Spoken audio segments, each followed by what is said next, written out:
नमस्कार दोस्तों, मैं आपको रुदंती नामक पौधे से सोना बनाने का प्राचीन प्रयोग बताने जा रहा हूँ। रुदंती नामक पौधा एक ऐसा पौधा है जो कि बहुत ही दुर्लभ माना जाता है। यह आपको आसानी से कहीं पर भी प्राप्त नहीं होगा। इसके लिए दोस्तों आपको विशेष स्थानों का चयन करना पड़ेगा और आपको यह दिव्य पौधा कहाँ मिलेगा और इसका प्रयोग कैसे करना है, इसमें कौन सी धातु मिलानी है जिससे आप लोग सोना बना सकते हो, पूरी जानकारी दूंगा अपनी इस वीडियो के माध्यम से।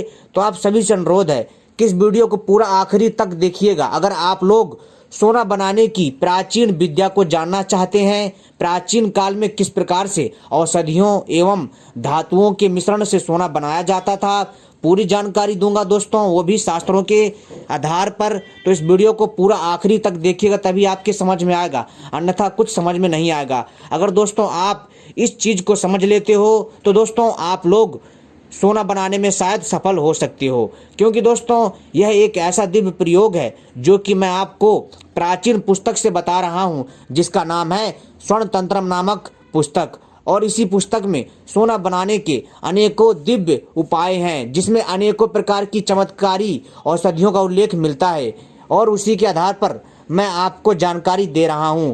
तो दोस्तों आप सभी से अनुरोध है कि इस वीडियो को पूरा आखिरी तक देखिएगा, तभी आपके समझ में आएगा, अन्यथा कुछ नहीं समझ में आएगा। और दोस्तों अगर आपने हमारे चैनल को सब्सक्राइब नहीं किया है तो सबसे पहले हमारे चैनल को सब्सक्राइब कर लीजिए और घंटी को भी सही प्रकार से दबा लीजिए, क्योंकि दोस्तों हम इसी प्रकार की जानकारियां लाते रहते हैं। और वीडियो को भी लाइक कर लीजिए। दोस्तों बहुत सारे हमारे ऐसे दर्शक हैं जिनके सवाल हैं कि भैया मैं उनके कमेंट का जवाब नहीं दे पाता। तो दोस्तों ऐसा है कि मैं सभी के सवालों के जवाब नहीं दे पाता, इसलिए मैं आपके सभी सवालों का जवाब अपनी वीडियो के माध्यम से देने का कोशिश करता हूं और प्रयास करता हूं, ताकि आपके सभी सवालों का जवाब दे सकूं, आपके सभी प्रश्नों का उत्तर दे सकूं और आपको समझा सकूं। बहुत सारे ऐसे भी लोग हैं कि कहते हैं कि औषधियों से सोना नहीं बनता, धातुओं से कोई सोना नहीं बनता।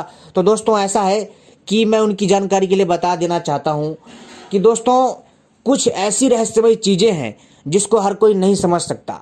कहने का अर्थ है दोस्तों जिसकी जितनी बुद्धि होती है वह इतना ही सोच सकता है। जी हाँ दोस्तों, कहने का सीधा सा अर्थ है कि दोस्तों जो भी व्यक्ति किसी भी विषय पर अच्छे से अध्ययन करता है, उसको समझता है, वही इन तथ्यों को समझ सकता है और इन जानकारियों को मान सकता है। लेकिन हर कोई इस चीज को आसानी से नहीं समझ सकता, क्योंकि दोस्तों इसके लिए वो मस्तिष्क चाहिए, वो दिमाग चाहिए।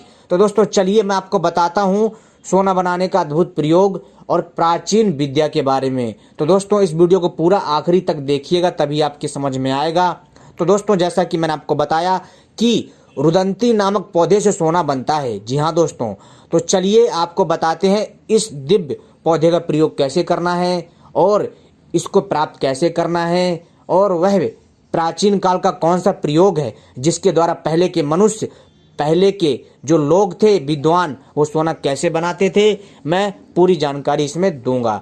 तो दोस्तों चलिए मैं शुरू करता हूँ। दोस्तों पहली बात, यहाँ दिए गए सभी प्रयोग, जी हाँ दोस्तों, ये शास्त्रों से हैं। यदि आप सफल नहीं हो पाते हैं तो दोस्तों इसमें हमारी कोई जिम्मेदारी नहीं होगी, ठीक है। और दोस्तों रुदंती नामक पौधे का नाम तो आप सबने सुना ही होगा और बहुत सारे ऐसे लोग हैं जो कि जानते भी नहीं होंगे, लेकिन दोस्तों आज मैं उनको इस रुदंती नामक पौधे से जुड़े सारी की सारी जानकारी दूंगा। दोस्तों रुदंती पौधे की पहचान इस प्रकार से करें।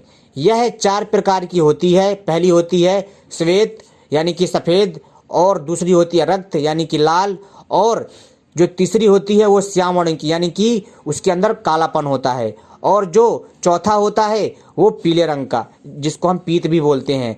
इसके पुष्पों का यही रूप है, यानी कि दोस्तों इसके जो पुष्प होते हैं यही रंग होता है जो मैंने आपको बताया, जैसे कि सफ़ेद, लाल, कालापन और जो है पीला। इसके पौधे चने के समान होता है तथा इसके पत्ते भी चने के पत्ते के समान होते हैं। इसके पत्तों के ऊपर सुनहरी चमकदार बिंदियाँ होती है। दिए गए लक्षणों से आप रुदंती की पहचान कर सकते हैं और अधिक जानकारी के लिए आप लोग गूगल पर सर्च करके भी देख सकते हैं जो आपको ना समझ में आए। दोस्तों इसमें सावधानी क्या रखनी है और आपको किन समयों का विचार करना है उसको भी सुन लीजिए। औषधि या सामग्री प्राप्ति हेतु समय, तिथि, नक्षत्र आदि का ध्यान रखें। अच्छा कोई नक्षत्र हो, अच्छा शुभ दिन हो, उसी दिन आप इस क्रिया को संपन्न करें, पौधे को प्राप्त करें। क्योंकि तिथि, नक्षत्र, शुक्ल पक्ष और कृष्ण पक्ष, वार, दिन, रात आदि के प्रभाव से किसी भी औषधि के गुण बदलते रहते हैं और बदल जाते हैं। ठीक है, यहाँ सोना बनाने के लिए आपको केवल रक्त और पीला रुदंती का पौधा प्रयोग में लेना है। जी हाँ, जो लाल और पीले रंग का जो पौधे होता है उसी का ही प्रयोग में लेना है, यानी कि जिस रुदंती पौधे के जो फूल लाल तथा पीले होते हैं उसी पौधे का प्रयोग करना है। ठीक है, अब दोस्तों रुदंती प्राप्ति का स्थान है, इसका जो पौधा है हिमालय में, गंगा नदी किनारे, सागर के संगम स्थल पर और मध्य प्रदेश के क्षेत्रों के आसपास तथा श्रीशैल पर्वत, हेमकूट आदि कुंड पर्वतों पर होता है। अब दोस्तों आपको बताते हैं सोना बनाने का प्रयोग, जिसमें विस्तार से बताया गया है सावधानी पूर्वक।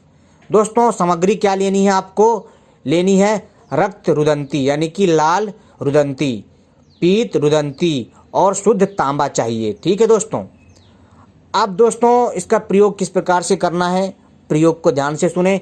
शुक्ल पक्ष के शुभ दिन में, जी हाँ दोस्तों, उस दिन जो है दोस्तों शुक्ल पक्ष होना चाहिए, इस चीज़ को ध्यान रखें। जैसा मैंने कहा कि समय तिथि का ध्यान रखें, तभी आपके लिए हर चीज़ संभव हो पाएगी। शुक्ल पक्ष के शुभ दिन में रक्त और पीत पुष्प वाली रुदंती की धूप दीप से पूजा करें। जी हाँ दोस्तों, और ओम नमः शिवाय का जाप करते हुए उखाड़ लें, किसको, रुदंती नामक पौधे को। उसके बाद दोनों पौधों का रस निकाल के कांच या चीनी मिट्टी के बर्तन में इकट्ठा कर लें। अब शुद्ध तांबा पत्र को पिघलाकर उसमें रक्त और पीत रुदंती के रस को डाल दें, तो वह संपूर्ण तांबा शुद्ध सोने में तब्दील हो जाता है। इसमें संदेह नहीं करना चाहिए। यह प्रयोग दोस्तों, यह प्रयोग स्वयं अपने आप में अद्भुत है। तो दोस्तों उम्मीद करता हूँ आपको यह दिव्य जानकारी पसंद आई होगी, और ऐसी ही दिव्य रहस्यमय जानकारियाँ पाने के लिए आप सभी हमसे जुड़े रहें। दोस्तों यह प्रयोग जो है शास्त्रों से लिया गया है, और दोस्तों इसमें बहुत सारी जो आपको तथ्य दिए हैं, आपको समझने के लिए, समझाने के लिए दिए गए हैं, ताकि आप लोगों को भी पता चले। और फिर भी आपके कोई प्रश्न हो मन में तो आप हमसे कमेंट करके पूछ सकते हैं। और बहुत सारे लोगों के मैं जवाब नहीं दे पाता कमेंट में, मैं उसके लिए क्षमा चाहता हूं, क्योंकि दोस्तों मेरे पास समय की कमी होती है। तो इसलिए आप सभी से अनुरोध है कि आप कमेंट करिए। मैं कमेंट सभी के देखता हूं, सभी के पढ़ता हूं, और जहां तक मुझे उचित लगता है मैं उसका रिप्लाई भी देता हूं, अर्थात उसका उत्तर भी देता हूं। और नहीं तो दोस्तों मैं आप सभी दर्शकों के सवालों को सुलझाने का प्रयास वीडियो के माध्यम से ही करता हूं। तो दोस्तों इसलिए मैं सभी के अगर कमेंट की रिप्लाई ना दे पाऊं तो दोस्तों इसमें जो है थोड़ा अजीब मानने की बात नहीं है, नाराज़ होने की बात नहीं है। इस चीज़ का विशेष ध्यान रखिए दोस्तों, क्योंकि आप सभी हमारा परिवार हैं। और दोस्तों आप सभी की सुविधा को ध्यान में रख करके, आपकी आवश्यकता को ध्यान में रख करके मैं आपके सभी प्रश्नों का उत्तर अपने वीडियो के माध्यम से बताने का प्रयास करता हूं, सुलझाने का प्रयास करता हूं। धन्यवाद।